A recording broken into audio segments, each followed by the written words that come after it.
Tool Engineering magazine. And today is episode 7 called Your Future Shop Just Called and It's Profitable. Today's guest, he's a few minutes behind schedule, is Mr. David Winslow of Elite Manufacturing Advisory. Mr. Winslow specializes in turning struggling shops around by offering advisory services that will take your systems, processes, and profits and turn them around for you or help you do so. The systems are the competitive advantage that your shop will have over anybody else. Processes that he works on are how a shop works, helping you improve your processes and, by necessity, improving your bottom line or your profits. Today, we're also going to talk about a recent article that Mr. Winslow put out called "The Skills Gap is a Lie," and this one really made me think. This one hit home. After having spent years of being told there's a skills gap, skills gap, skills gap, and how there's nobody to fill the place of the old guard that is retiring or leaving. That's all I ever believed. That's all I ever knew. But Dave has a fantastic viewpoint on. It's not opposing. It's not necessarily a complete departure from the skills gap. It does touch on that there is kind of a gap, but the ways in which we can fix it and what you've been hearing or been told, or I've been told at least, about the skills gap being a thing that could be fixed rather easily.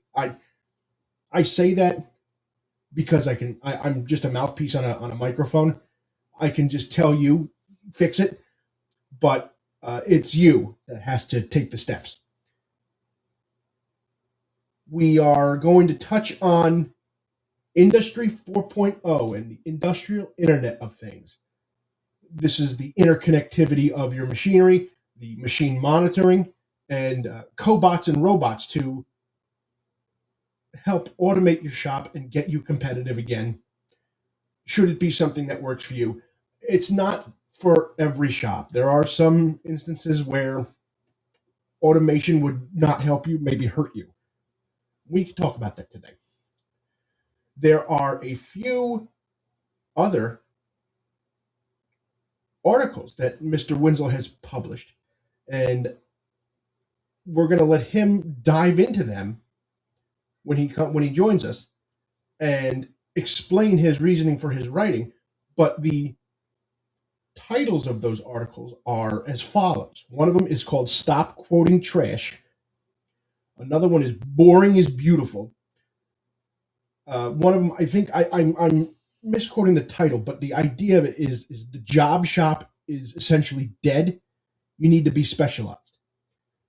And MOQ, or minimum order quantity, is your shield, where he will talk about using price as a shield to save your shop from putting things on a machine just to keep the spindles turning, where you'd be, as he put it, and this is all him, he put it as paying your customer to have work on your spindles. For every part that you charge him money for, you're really just paying him a little bit, him or her. And he has a phenomenal analogy about comparing customers of a machine shop to car buying customers looking for he uses Ferrari as an analogy. It's great. So we will wait for him to join us and he can explain all of this.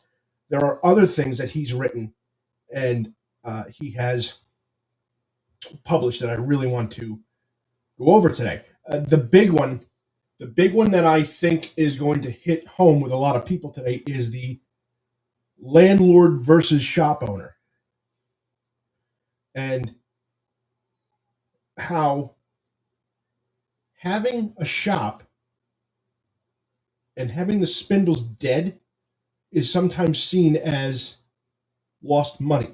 There's the old adage that money's only being made when chips are flying.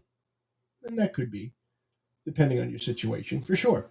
But if you focus on, and again, this is all him. I'm reading from his work. This is none of this is my brainchild. But if you just put stuff on a machine to get the spindle turning, and you focus as on your machines being the tenant that pays the rent instead of uh, focusing on your shop, as he will explain, you could get yourself in a lot of trouble quick. So these are some of the topics I'm going to have him really dig into today. You might hear my daughter; she's teething, and so nothing makes her happy right now. So again, to recap, we're gonna start with Industry 4.0 and where it could really help or hurt your operation, and you have to be the one that determines if it's right for you. Um, a point that he makes, and again, he will cover this. I will not take anything from him. A point he makes is you shouldn't automate a mess. It's kind of like the idea of putting lipstick on a pig. It's still pig. If you automate a mess, it's still a mess. You're just taking your hands out of it, and that could lead to catastrophic problems.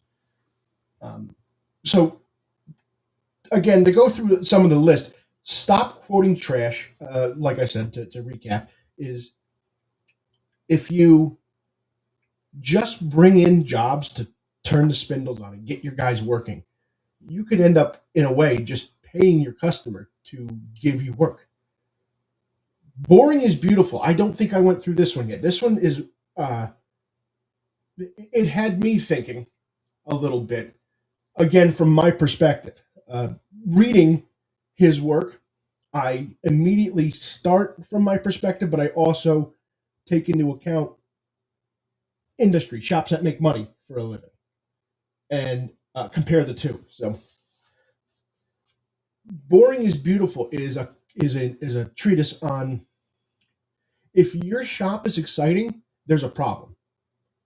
Whereas if your shop is running, it's humming along, and it almost seems boring, well, that's where the money's to be made. You have your processes down, you have everything going great. Compared to my original thought of it, when I saw the little thumbnail for the picture for the article on LinkedIn, I immediately tensed up and said, "Oh no!" But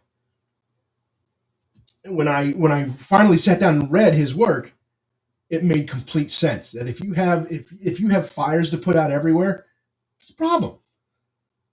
If you are running along, and what's the analogy? No news is good news. So if there's no news, that's good.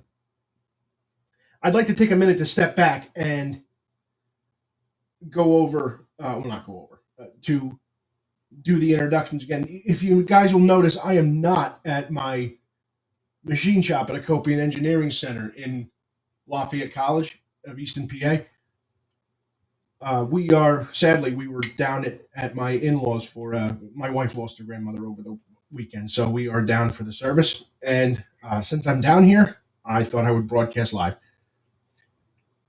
So today, our coffee, being the daily grind, this is the double entente to machining and coffee. Today's is, if you guys read the description I put up, is another trip to the Cafe Bustelo camp, and we are with Cafe Con Vanilla, which is a departure for me, but this is really, really good. I don't even think it's actually like typical coffee, like you would, the beans and all that. I think it's an espresso or I really don't know what it is, but it's delicious. It's a great, great, great way to enjoy something while I'm talking to you today. As for Lafayette College, if you guys notice, I have my motorsports shirt on today. Lafayette boasts an unmatched engineering curriculum. And if you are somebody that has a college age student or nobody that has a high school student that's looking to go to college, I would sincerely advise you to join the ranks of Lafayette. Apply here and say Colonel or why not, just like we do.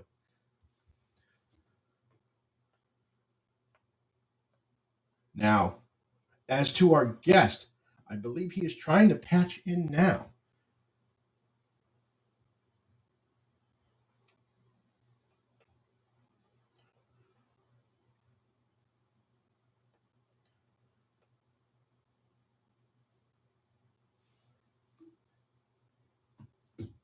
I'm hoping.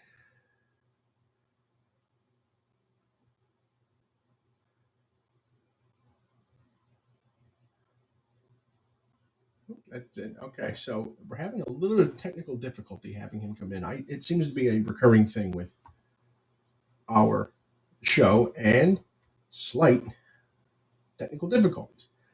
Another thing that Mr. Winslow has his hand in, he has his hand in a lot of pies. If you are familiar with 5S or the Kaizen moment, I do not remember the 5S's. It's been 16 years since I've been in a shop that focused on 5S. The government munitions plant that I used to work for before I joined the ranks at Lafayette was focused very much on 5S. How can they, be more efficient? How could they improve their processes? And to to many like-minded folks like myself, anything the government gets their hands in on, efficiency is not one of them. But being that it was a private company that subcontracted for them, so I guess you could call it that. It wasn't completely government. We did just do military work, but they came in and changed the entire process. They put the tape down on the ground, how they could improve workflow, how they could make things more efficient, parts transport more efficient, and there was a I think it was a month long thing at the time. And we had lectures on what 5S was, what Kaizen was, and how to go about implementing the procedures. It was a complete disruption of the work that we were doing, but again, on the government teat, so money was printed like water. Nobody lost a minute of sleep over it. Now, Mr. Winslow, again, we'll discuss. He has his hand in on 5S and what it can do for your shop if it's right for you. Let's see. I do apologize for this technical difficulty. I was in the impression that we would be ready to fly right away. Um, so today's episode is going to be also a little bit of a lead in to next week's episode, where we have the wonderful Mr. Terry Iverson, who is a good close friend of Cutting Tool Engineering magazine and the crew over at the magazine themselves. We are going to again discuss the skills gap. I think we're going to spend a good chunk of time on that and the comparison of it, and we're going to lead into next week's episode with this, in that what can be done, what are multiple things that can be done, all different aspects of things that could be done to fix this problem.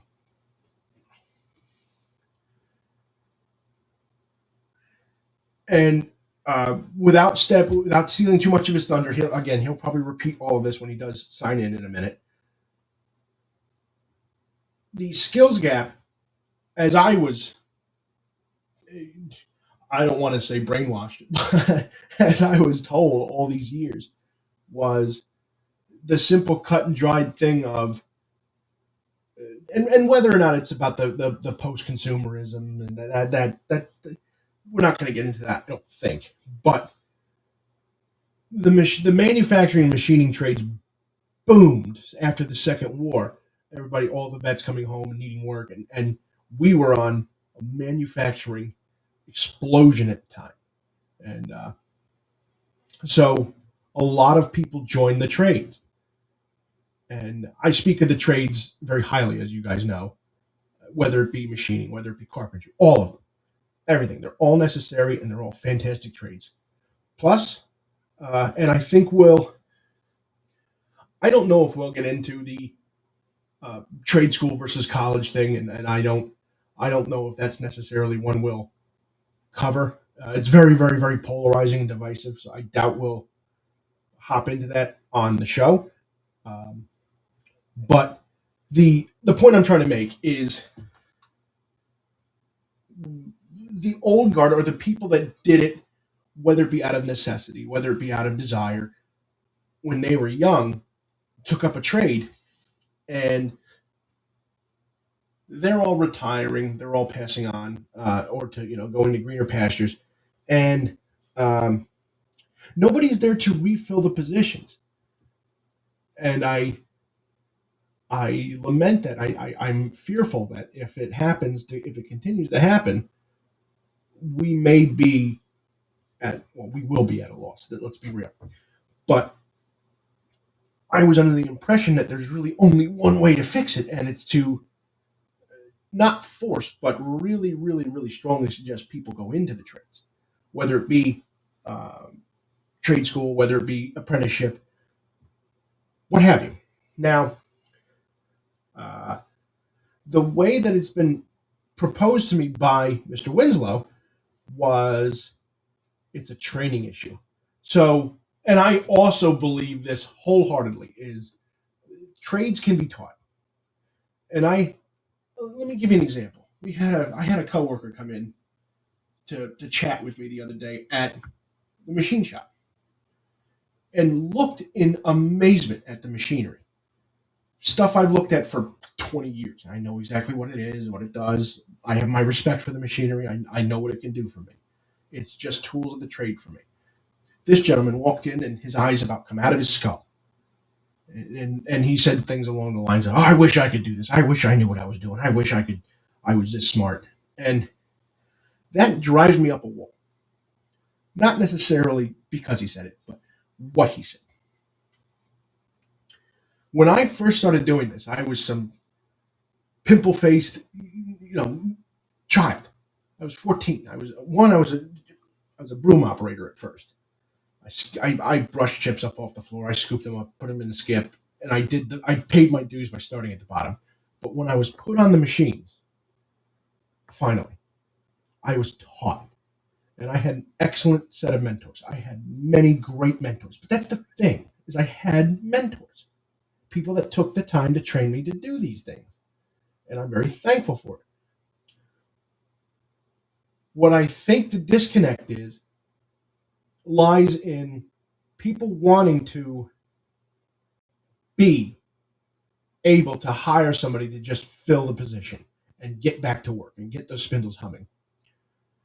But they're also the people that complain that we don't have the people to do it. So it's wish in one hand and in the other and see which one fills up first. They talk a big game, but they won't put their money where their mouth is. And yes, money makes the world go round. Let's be real. But let me take a drink. Gosh, that's good. They won't put their money where their mouth is, in that they won't take the time, resources, money, everything to mold that person the way they want them to be. And now there's another tangent we can go on about that in a minute. But if you will not take the time to take somebody, attitude is what I'm looking for. If you have somebody with the attitude to learn, attitude to come in and be a contributor, you can shape that mind. You can tell them what you want of them. If you clearly explain your expectations, you'll get that out of them. It's easy as that. But these people, these shop owners, expect one thing, and the reality is something completely different 99% of the time. You have that unicorn that just comes in and it's a win. I get that they exist, but they're rare. My point of it is I explained to this gentleman. So what slayed me even worse was he's a skilled plumber of 20 years. And plumbing can be learned, machining can be learned. It's very stressful at times, holding tolerances. Uh, you have timelines, you have deadlines. Sure, I get it. I do. But if you are willing to take the time and train somebody to your ways, your shop's ways, it will pay off in dividends. It will pay off tenfold later. I strongly feel that way. I explained it to this guy, Jake was his name. I explained it to him that give me a couple of days, I'll teach you the basics. Give me a couple months, I'll get you going. And give me a couple years, I'll make you as good as me. And the look on his face of befuddlement because of my confidence in that thought kind of scared me, but it also meant to me that there is still a respect for the trades and this one specifically. But I say all this to reinforce the thoughts again that Mr. Winslow will make in a few minutes that if you spend the time and money to develop the workforce will pay you back in tenfold. So you can't expect somebody to come in, do everything you want them to do, and be, well, I'd say, disappointed when it doesn't work out exactly as you thought. So please be mindful that if you are willing to mentor and develop the employee, it's going to pay off. So the skills gap may exist, but there's a fix.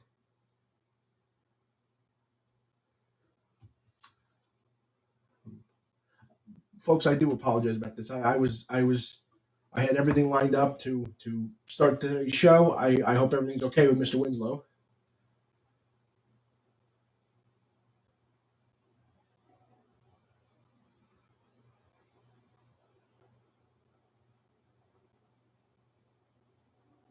Huh.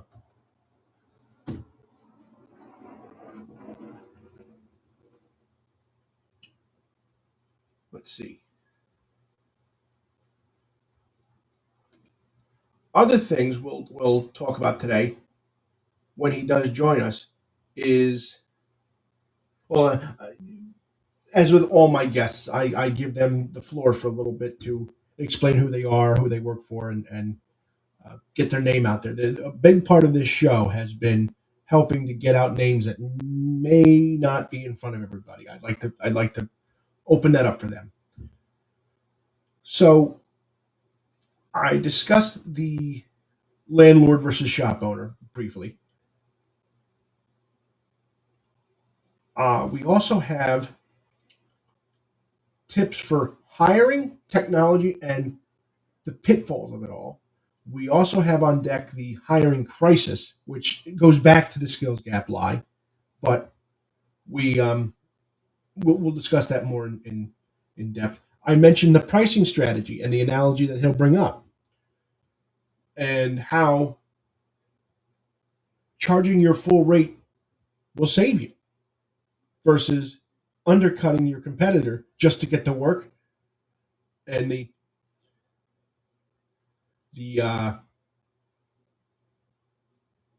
two types of buyers or two types of customers that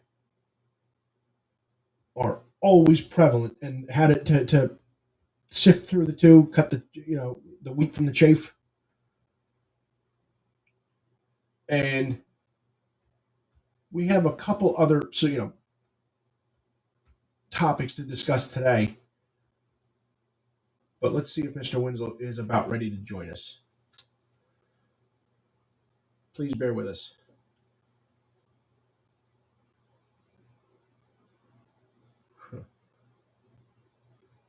This is a little disappointing.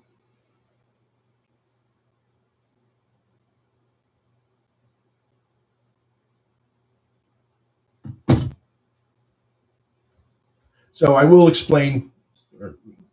Mr. Winslow is on the West Coast as I'm on the East Coast. He's 3 hours behind us, and us going live at 8 o'clock means 5 o'clock for him. So if he's just having a little bit of a hiccup, I will not hold that against him. I realize waking up early is to be on a show is a big ask. So we are very thankful for Mr. Winslow bending his schedule to make an appearance today.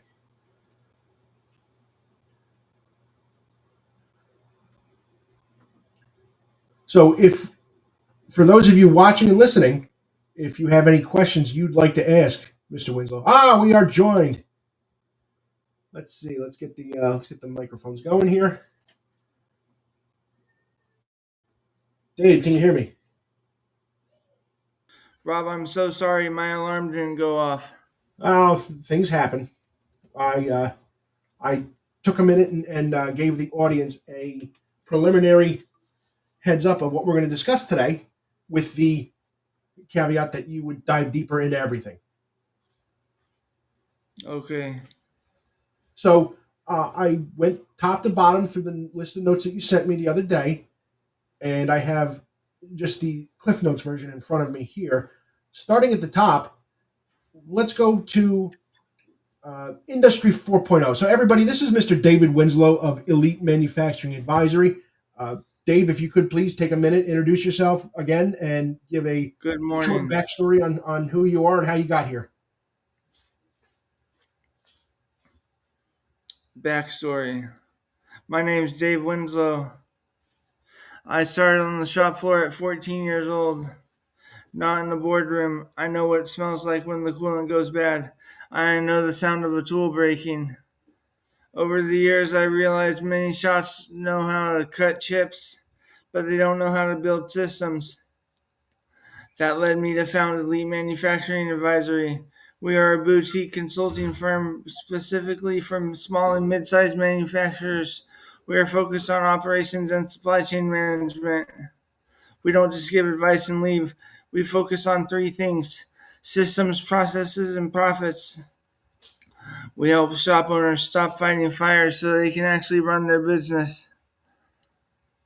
Thank you, Dave. So I touched on those 3 points: the systems, which, as you had said to me the other day, is your competitive advantage over your competitive or competing shops. Your processes, how a shop works and how you can make a shop work, and your profits, your bottom line. Did I miss anything? No. Excellent. Now, if we go here, when I mentioned Industry 4.0, I'd like to touch on it today without uh, essentially getting too deep into boring people with repetitive points of it can make your shop profitable, it can make you competitive. Everybody says that as a sales point, but you and I had discussed when you called me the other day about how you used it to help your shop, and you said it worked for you. Is there a place? So please repeat or rehash for the audience what you did, who you used. I think you said you used a local company, and how Yeah, it in helped. my shop, I had a local robot company called Trinity Robotics build me a system for material handling on my 5 axis machine. Okay, is it And relevant it, for the small shop or is it just hype? no, it's relevant for the small shop. Okay, The system was $185,000, so it wasn't that expensive. and that, I mean, that can sound like a big number to. When I don't understand. I don't know exactly what you consider a small shop to be. I'm talking one two guy operations, um, maybe half dozen Between between 100,000 and $2 million of transactions profit. of revenue. Very good. Okay, so I have a very different idea what a small shop is. Um, Excellent. So the misconception: most owners hear 4.0 and think it means spending $2 million, but as you just explained, you spent 185K to get a cobot running. To get a palletized robot running, Okay, and here and you. I ran it lights out. I'm sorry. Oh, you said you run lights out, and that was one of the things I asked you about the other day when we spoke. Is do you run lights out? And you confidently said yes, which I'm still kind of um, naive to, I guess you'd say, because I don't do it. Yeah, the robot had pallets, and it would load pallets into the machine. The pallets would be loaded with the material. Okay, and you said it was a boost for your shop. It helped you. It helped you increase profit. Was it more competitive? What did it get for you at Dave Winslow's shop? It helped me run my machine more competitively so I could lower my pricing. Okay, and get the same revenue. The same Excellent. bang for the buck. So you've told me that 4.0 isn't about the robots per se, isn't about the physical robots. It's about the data that will help It's you. about the data and the systems. Okay. Um, so here you have mentioned to me that you want to appeal to tradition. The portfolio argument, if you could go into that. Stand by. Sure.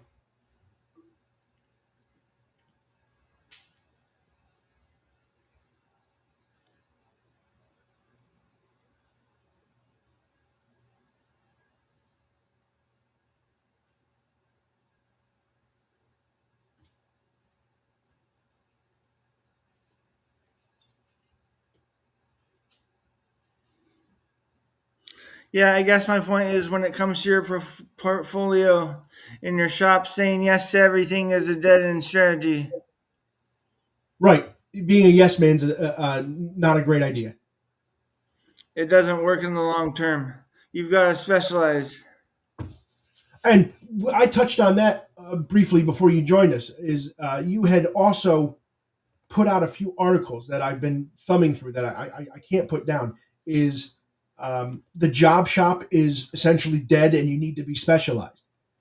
And I think we'll go over that in a few minutes. What I wanted to Okay. keep going through is you have here the golden rule: don't automate a mess. Is that kind of like the? And I explained it, I hope correctly, as the don't put lipstick on a pig; it's still a pig. Yeah, it's still a yucky pig that eats trash. Excellent.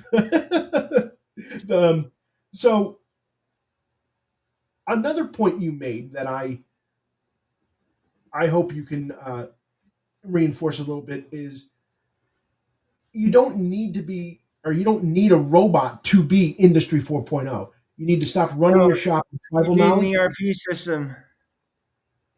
Okay. And in my So shop, we used one called Fulcrum, which was easy. It was pretty good. It was just expensive. now, ease of use and expense aside, well, let's focus more on the ease of use. If you have somebody that is, I don't know, averse or hesitant to join the automation uh, bandwagon, are the interfaces being easy to use a way to help jump that jump that little gap? It's absolutely helpful. Okay.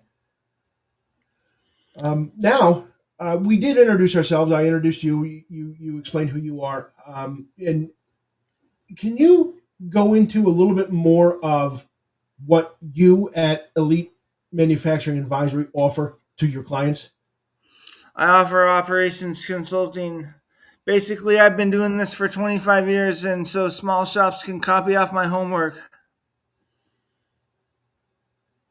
Excellent. So you have having all these experiences in the past, you documenting them and offering them to your clients.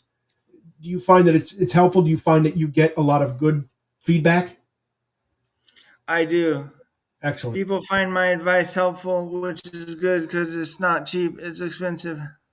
I mean, when you're paying for it like that, you want it to work. Oh, for sure. Yeah, exactly. It does work. I've spent 10 years on shop floors leading teams, so I have a lot of experience in making the thing go. Now, Dave, one of the things that really drew me to reaching out to you and having you on the show today was your article on the landlord being the problem and the shop owner being the solution. And that's one of the things I want to focus on today and help the audience see exactly what the difference is and what the pitfalls of just turning the spindle on to keep them going versus being a shop owner. And there's Yeah, the trap is being a chaos founder, okay. hustling every month, being reactive, and building a business that depends entirely on themselves. You don't want to be in that boat. And I had made a couple of points of linking that article to your other ones of, and if I hack the names up, please again correct me. We had one that was Stop quoting trash. There is boring is beautiful. We mentioned the job shop is dead, be specialized. And then a big one is MOQ is your shield. Was this the one that you and I talked about where price is your shield and you use that Ferrari analogy? No, price is not the problem, is feed the beast fallacy. Okay. Um, Address the fear of the empty spindle. so Owners addressing the tend to fear, think that some revenue is better than no revenue, so they fill the shop with trash work. okay. And you had mentioned to me that was this the where you had said you're essentially paying your customer to give you work? If you're not charging what your rate actually is for the work, then you're failing yourself. You've got to charge at least your costs and a comfortable margin in order to survive. Okay. And having the confidence and advocacy to do that, um, I'm sure would That's push what some a lot of my customers out. articles are about. Okay. And I suggest anybody listening and watching, if you could find Dave Winslow on LinkedIn, he has fantastic articles that he posts all the time. Speaking of, Dave, what is, if I may, without giving too much away, what is your writing stance? Do you strictly just put things on the internet to grab people's attention? Do you have an editor? Is there, aside from the website, is there another place that people can go to find you? LinkedIn is where my articles live. Okay. You click All my right. profile and you click articles on the bottom of my profile. It'll show my articles. You have to click the articles button to search for my content. So, those of you that have LinkedIn or can get access to it, that is a great place to find Mr. Winslow's work. Another big point that I reiterate a lot when I speak, and I have the time to talk about it is, and this is that lead in I mentioned to the listeners about next week's show is the skills gap. So I had spent a few minutes before you joined us, Dave, uh, going over the I don't want to call it a misconception, but the way I was taught and the way I was told about the skills gap. The old guard is retiring and nobody's filling the spots. But you had an excellent article on the skills gap is a lie. And I reference it a lot. I speak to it. I speak about it to people all the time. And the points you had made to me were it's more of a training issue. Internal training at a company needs to be a thing. Mentorship programs and leadership development, advancement needs to exist. Can you please touch on that a little bit more? Absolutely. Companies need to perform internal training in order to build talent. You've got to build it now. It doesn't just walk through the door. You can't hunt for unicorns all the time and expect your spindles to keep running. I had made a very similar point. You had mentioned the Marine Corps mindset of being able to train Building somebody to do talent. what you did. Hire for attitude, build for skills. So this parrots a lot of what I had said, and I had told the audience that you would. This is all your work. I take no credit for any of this. This is stuff that you told me and you've taught me over the last couple of weeks that we've been talking. Of specifically the Marine Corps mindset, the skills gap being a lie, is that you can train for anything as long as you have the attitude to learn and listen. Yeah, hire the kid who rebuilt his transmission in his driveway. You can teach G code. You can't teach giving a damn. Right. And that's a problem that a lot of shop owners or landlords, if you if you want to put it that way, run into. They hire somebody that on paper, they have 25 years of experience, but they don't give a damn. They're just there to make money or do things their way. Everybody's there to make money. Right. You've got to weed those guys out. So I have one or two more things I'd like to go over today before we wrap up the show. Am I right in thinking that you do dip your hand into the pie of 5S and Kaizen? Yeah, I'll do lean transformation projects at small companies that want to get involved with lean. Okay. Um, have you found success? I haven't found any clients for that particular service yet. Okay. So is that something coming in the future, or that you offer and haven't? It will eventually when I find Started? somebody who's an interested party. Excellent. And I have here. Let's pivot to pricing and systems. If you could please touch a little bit more on that. Yeah, a lot of owners self sabotage when it comes to quoting. They lower their rate in order to win the work, but that's just a race to the bottom. So you had made the point of telling. What is the Ferrari analogy that you told me the other day? If I walk into the Ferrari dealership and scream the Honda Civic is cheaper, the salesman doesn't lower his price. He opens the door and asks me to leave. He knows I'm not a Ferrari buyer. So we can link that to pricing your work for what it's worth and letting the other guy go broke trying to please you. Yeah, leave that to the other shops, to the smaller shops. All Charge right. your true rate. You had said that you work mostly, predominantly for small and medium-sized manufacturers. What do you consider a big manufacturer, and why haven't you? $100 million. Is big? Yeah, they typically have enough systems in place that my services are not required. Okay, so they have their version of you already on board. Yeah, in the form of employees normally. Okay. Well, Mr. Winslow, I believe that wraps up everything I wanted to talk about today. Is there anything else that you would like to plug for your company? Anything else you'd like to bring up or discuss today? Now's the time. You have the stage. Okay, thank you very much, Rob. Elite Manufacturing Advisory is here to help you fight the chaos. If your shop doesn't run on its own, call me and I will help you. To the ladies and gentlemen watching and listening, Mr. Winslow has been a wealth of information. He's been willingly sharing things, um, and has been an absolute pleasure to work with over the last couple of weeks. I'm hoping that we can continue to work together with Cutting Tool Engineering and Mr. Winslow to get his name out and to help struggling shops turn it around. So with I'm that, here to help you as well, Rob. Mr. Winslow, thank you very much. If we have any problems at Lafayette Engineering, I'm sure I'll be giving you a call. Absolutely.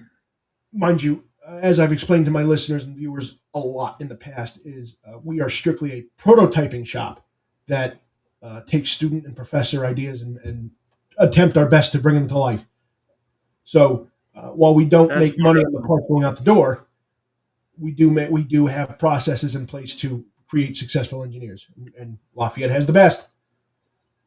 With that, great. we are going to round out today's show. Again, Dave, thank you for your time. Thank you for bending your schedule. So I realize that you're a few hours behind on the West Coast. So we really, really appreciate you bending your schedule to come join us today. And I appreciate the opportunity, Rob. a link to your website and your contact information has been put in the description for the video. So we're hoping to get you a little bit more traffic that way. Dave, Thank you very much. We'll see you around, partner. All right, take it easy. Bye-bye. To our listeners and viewers for Cutting Tool Engineering, this has been the Daily Grind, episode 7. Your future shop just called, and it's profitable. So may your only daily grind be the brew in your mug. Be sure to tune in next week, same time, same place. We'll be back at Acopian Engineering Center for our final episode of the January Talk series, Shop Talk.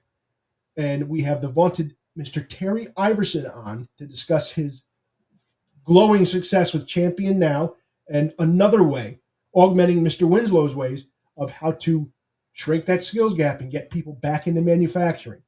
So I advise you next week, same time, same place, 8 a.m. Eastern, tune in to the Daily Grind.